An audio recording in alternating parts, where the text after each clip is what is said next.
country has voted decisively for change, for national renewal and a return of politics to public service.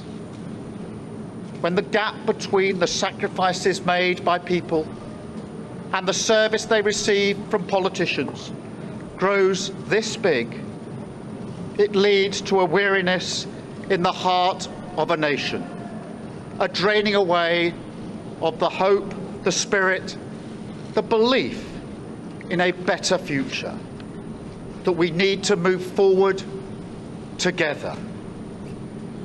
Now, this wound, this lack of trust, can only be healed by actions, not words. I know that. But we can make a start today with the simple acknowledgement that public service is a privilege and that your government should treat every single person in this country with respect. If you voted Labour yesterday, we will carry the responsibility of your trust as we rebuild our country. But whether you voted Labour or not, in fact, especially if you did not, I say to you directly, my government will serve you. Politics can be a force for good. We will show that. We've changed the Labour Party, returned it to service, and that is how we will govern. Country first, party second. Yet, if I'm honest, service is merely a precondition of hope, and it is surely clear to everyone that our country needs a bigger reset, a rediscovery of who we are, because no matter how fierce the storms of history, one of the great strengths of this nation has always been our ability to navigate a way to calmer waters. And yet this depends upon politicians, particularly those who stand for stability and moderation, as I do, recognising when we must change course. For too long now, we've turned a blind eye as millions slid into greater insecurity. Nurses, builders, drivers, carers, people doing the right thing, working harder every day, recognised at moments like this before, yet as soon as the cameras stop rolling, their lives are ignored. Well, earlier we spoke to SABC News correspondent Stuart Smith in London. We've already got a new Prime Minister. The old one has left. He says he'll stick around to try to organise the Conservative Party leadership election, as he will be standing down as leader of the Conservative Party. But in the meantime, Keir Starmer says it's time to get on with what he was voted to do. He's, of course, promised change, and he's also promised around 120 pages of manifesto commitments. It's a huge swathe of thing he hopes to do. But his first task will be on Friday to appoint his cabinet. Now, he's, of course, for the last few years had a shadow cabinet, people who mirror effectively the jobs that the government has. So where there's a foreign secretary, there's a shadow foreign secretary. And these people are largely expected to remain in their jobs and then take on the legwork of trying to implement those policies which voters have largely voted for in the United Kingdom. He says, though, he wants to include everyone, even those who did not vote for him in his government. He wants to make sure that everyone in the country feels represented. He says he will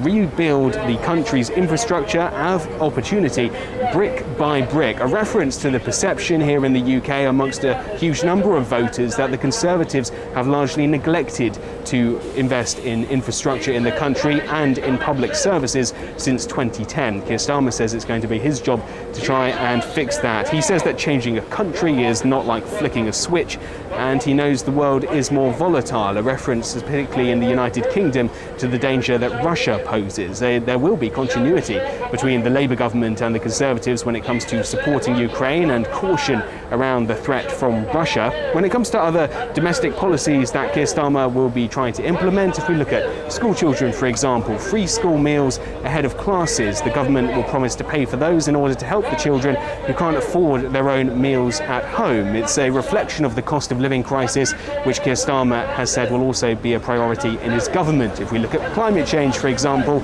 no new oil, gas or coal licences. The UK, he promises, will become net zero carbon for the electricity grid by 2030. And an interesting one, globally, I think is very unusual. Keir Starmer has promised to give votes to 16-year-olds. Usually it's 18-year-olds. It has been here in the UK. And that's one of the democratic changes that he hopes to use to change within his next 5-year term. Rishi Sunak gave a very apologetic speech. He took full blame for the outcome of this general election, which he called against the advice of his advisers 6 weeks ago, when the Conservatives were already clearly behind in the polls. They wanted an election later for just this reason. The Conservatives have not managed to pull off any sort of success here. In fact, it was a historic Conservative defeat. So as to what they're going to do now, it will depend partly on why they think they lost. Most people would say here in the UK, when asked by pollsters, that they voted to get the Conservatives out. It wasn't a particular policy that they were voting against the Conservatives. There was just a general conception that this was time for them to go.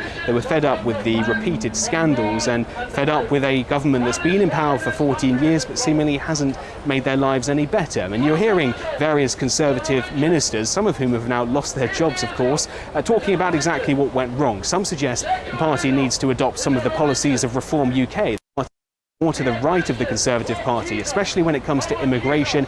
Many dissatisfied voters on the right who think the Conservatives have not managed that well enough. But there are others that believe this wasn't about policies. This was just about poor mismanagement of the party, poor mismanagement in government, and that's what the Conservative Party needs to sort out: discipline and structure in a party which, in just the space of a few years, managed to go through so many prime ministers as it tried to reinvent itself after Brexit. Now, Rishi Sunak will not be in charge of that, but he is in charge of organising the election process that will create a new leader in the party. But of course, 5 years to do that with this new government that, with such a high majority, looks like it will manage to meet those 5 years.